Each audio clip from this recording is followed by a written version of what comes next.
ॐ भूर्भुवस्वः तत्सवितुर्वरेण्यं भर्गो देवस्य धीमहि धियो यो न प्रचोदयात्. नमस्कार मंडळी. आज नवरात्र उत्सवाचा 5वा दिवस म्हणजेच स्कंद माता दुर्गेचा. भगवान स्कंद ज्यांना कुमार कार्तिकेय या नावानेही ओळखले जाते. पुराणात देव असुर संग्रामामध्ये त्यांनी ते देवतांचे सेनापती बनले होते. पुराणामध्ये कुमार आणि शक्ती या दोन गोष्टींनी त्यांचा महिमा देखील वर्णन केलेला आहे. भगवान स्कंद यांची आई यामुळेच या दुर्गेला स्कंद माता असे नाव पडले आहे.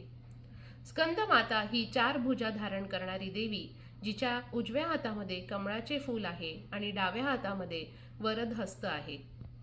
या देवीचे वाहन सिंह आहे. मंडळी, आजचा रंग आहे पिवळा. आपल्या सगळ्यांना माहिती आहे, आपण कोणत्याही शुभ कार्यासाठी पिवळ्या रंगाचा वापर करतो. हा पिवळा रंग आनंद, प्रसन्नता याबरोबरच ऊर्जेचा देखील वाहक आहे. चला तर मग आज जाणून घेऊया शिकागो, अमेरिका येथून सौ सुलक्षणा कुलकर्णी यांच्याकडून भारताच्या पहिल्या महिला राष्ट्रपती प्रतिभाताई पाटील. या देवी सर्वभूतेषु शक्तिरूपेण संस्थिता. नमस्तस्ये नमस्तस्ये नमस्तस्ये नमो नमः. नमस्कार मंडळी, मी शिकागोवरून सुलक्षणा कुलकर्णी आपल्या सर्वांचं ह्या नवरात्री उत्सवात स्वागत करते. सर्वप्रथम तर मायभूमी प्रतिष्ठानला खूप खूप धन्यवाद की त्यांनी हा उपक्रम यावर्षी पण चालू ठेवला. मागच्या वर्षी प्रथम वर्ष होतं, त्यावर्षी आपण हा उपक्रम केला होता. नवरात्र म्हटलं की आपल्या सगळ्यांना, आपल्या सगळ्यांच्या डोळ्यासमोर एक मोठा उत्सव, सगळीकडे होणारे रास, गरबा, दांडिया आणि देवीचं स्तवन म्हणा, देवीचं वंदन म्हणा, हे सगळं आपल्या नजरेसमोर येतं. आपल्याला कुठलंही कार्य करायचं असेल तरी आपल्याला एक शक्ती, एक एनर्जी लागते, जी आपल्याला हे कार्य करण्यामध्ये, बोलायचं असेल, चालायचं असेल, कुठलंही काहीही हालचाल करायची असेल तरी आपल्याला या शक्तीची गरज असते. आणि त्या शक्तीचं रिप्रेझेंटेशन आपल्या वेदांमध्ये आदिशक्तीच्या रूपामध्ये झालेलं आहे. आपल्याला सगळीकडे ती आढळते. तर अशा ह्या आदिशक्तीचं वंदन, डेडिकेटेड वंदन मी म्हणेन, ह्या 9 दिवसांमध्ये आपण तिचं वंदन, स्तवन हे करतो. तिला प्रार्थना करतो की आमच्यामध्ये सर्वांमध्ये तिने समाविष्ट व्हावे. सगळे काम आपले सगळे यशस्वीरित्या पार पाडण्यासाठी आपल्याला तिची खूप गरज असते.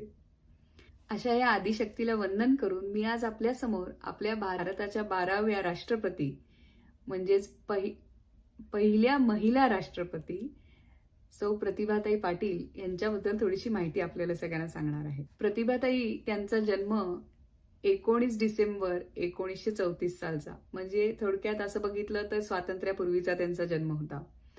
आणि साधारण आपल्याला जेव्हा स्वातंत्र्य मिळालं तेव्हा त्या अशा टीनेजर, म्हणजे असं 13, 14, 15 वर्षाच्या त्या एजमध्ये होत्या. भारताचा स्वातंत्र्याचा लढा त्यांनी स्वतः त्यांच्या डोळ्यांनी बघितला सुरुवातीच्या काळामध्ये. त्यामुळे त्यांचे विचार हे गांधीवादी होते आणि त्या गांधीवादी विचारामुळे ते राजकारणातही सक्रिय झाल्या. म्हणजे खरं पाहिलं तर त्यांनी त्यांच्या जीवनाची सुरुवात त्यांनी समाजकार्याने केली. त्यांचा जन्म एक नांदगाव म्हणून जळगाव तालुक्यातल्या एका छोट्या गावात खरं त्यांचा जन्म आहे. त्यांच्या आई गंगाबाई आणि वडील नारायणराव यांच्या त्या कन्या. आणि नारायणराव हे सरकारी वकील होते. त्या साधारण 10 वर्षाच्या असताना त्यांच्या आईंचा स्वर्गवास झाला. मग ह्या 5 भावंडांची देखरेख, त्यांचं पालनपोषण हे करण्यासाठी त्यांच्या ज्या मावशी होत्या त्यांनी ही जबाबदारी हातात घेतली. सोशल वर्कमध्ये तुम्ही गेलात तर तुम्हाला काही गोष्टींची, म्हणजे ही काम करायचं असेल ना, तुम्हाला समाजामध्ये राहून समाजकार्याचं जे काम करायचं असेल त्याच्यासाठी तुम्हाला एक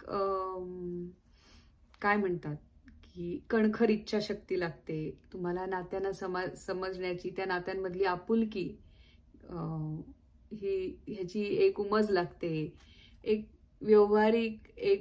विशिष्ट व्यवहारिक विचारसरणी लागते किंवा त्याच्यातली एक शिस्त लागते, एक विशिष्ट प्रकारची शिस्त लागते की तुम्हाला ही सगळी कामं करायची आहेत. पण असं नाही की ही कामं करताना तुम्हाला तुमचा प्रपंच पण बाजूला सोडता येत नाही. म्हणजे ॲज अ वुमन एंटरप्रिनर मला स्वतःला त्या गोष्टी खूप जाणवतात, प्रकर्षाने जाणवतात की घरातलं पण बघायला लागतं आणि आपल्याला ह्या समाजकार्यामध्ये जे आपल्याला असं वाटतं की आपल्याला थोडंसं योगदान केलं पाहिजे किंवा तिथे मदत केली पाहिजे गरजू लोकांना, ते करण्यासाठी आपल्याला काही आपला प्रपंच सोडून चालत नाही, तेही हातात हात घालून करायला लागतं. तर सगळ्यात कौतुकाची गोष्ट म्हणजे प्रतिभाताईंच्या बद्दल की त्यांनी त्यांचं शिक्षण जळगावला पूर्ण केलं. त्याच्या आईने त्यांच्या वडिलांकडून एक वचन घेतलं होतं की तुम्ही या मुलीला उत्तम शिक्षण द्याल, आणि वडिलांनी पण ते पूर्ण केलं. आणि वडिलांनी त्या ऑपॉर्च्युनिटीज अवेलेबल करून दिल्या.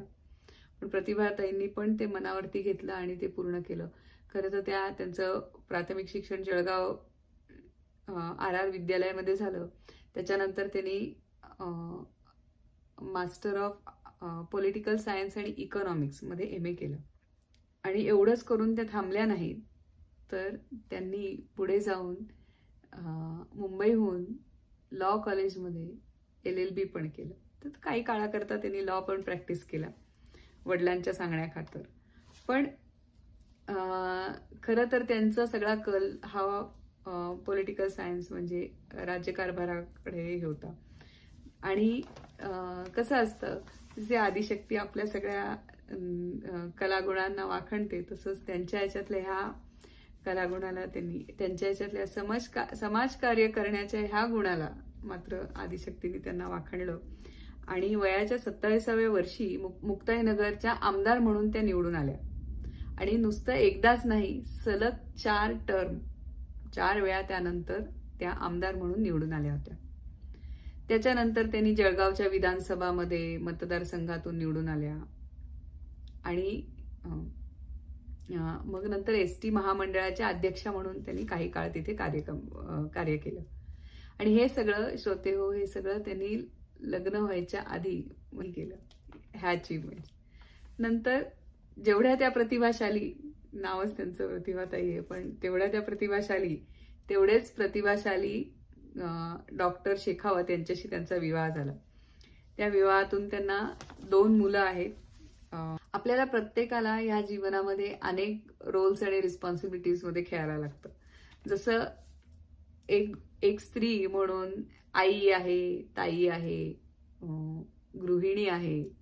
आणि ऑफकोर्स या प्रतिभाताईंनी समाजकार्य पण घेतलं. म्हणजे नुसतंच आपलं घर नाही, तर त्यांनी आपल्या घराचा जो सर्कम्फरन्स आहे तो वाढवला आणि समाजामध्ये पण नेला.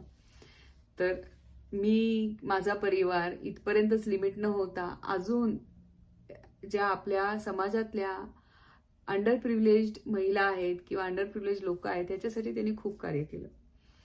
म्हणजे काही त्यांच्या